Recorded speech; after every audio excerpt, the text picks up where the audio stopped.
د طالبانو داخلي اختلافات او غبرګونونه حقاني څنګه د کندهار طالبانو پر ضد پاڅېدلی، ایراني او امریکایي چارواکو څه ویلي، جزئیات هم دلته وګورئ او چینل سبسکرایب کړئ.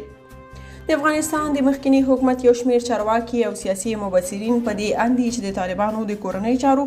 سرپرست وزیر سراج الدین حقاني د تازه څرګندونو څخه برېښي چې دا ډله د واک او نفوذ پر سر د جدي داخلي اختلافاتو سره مخ دي.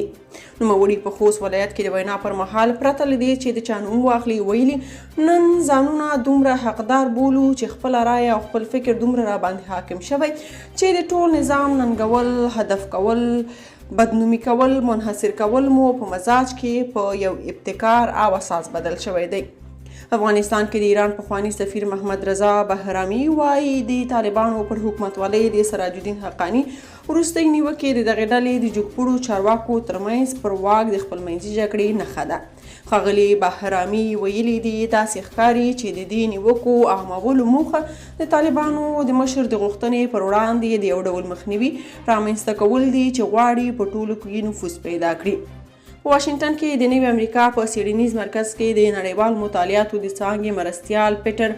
برګن وایي د حقاني د څرګندونو څخه داسې معلومیږي چې هغه د طالبانو په ټولو صفوفو کې د رهبرۍ ادعا کوي. ښاغلي برګن امریکا غږ ته وویل هغه د ټولو طالبانو د رهبر په توګه ځان معرفي کوي. دا چې حقانیان تل د طالبانو قوي نظامي برخه ده او دا چې د کورنۍ چارو استخباراتي ادارو کنټرول د سراج په لاس کې دی، هغه په ښه موقف کې دی چې د کندهاري طالبانو رهبر چیلنج کړی. شنونکي ورسجي امریکا غږ ته وویل د حقاني ډله، د قطر ډله او د طالبانو د دفاع سرپرست وزیر ملا یعقوب چې د قطر، متحده ایالاتو او نورې نړۍ سره په اړیکه کې و د نرمښت او تغییراتو او نړۍ سره د اړیکو پراخه کېدل غواړي، خو په خپله هیبت الله او په پاکستان او افغانستان کې هم فکره مشران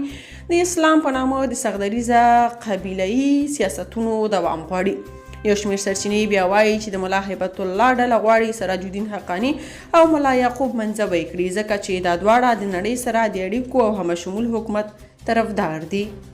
که تاسو په دې اړه څه نظر لرئ په کومنټ کې شریک او چینل سبسکرایب کړئ.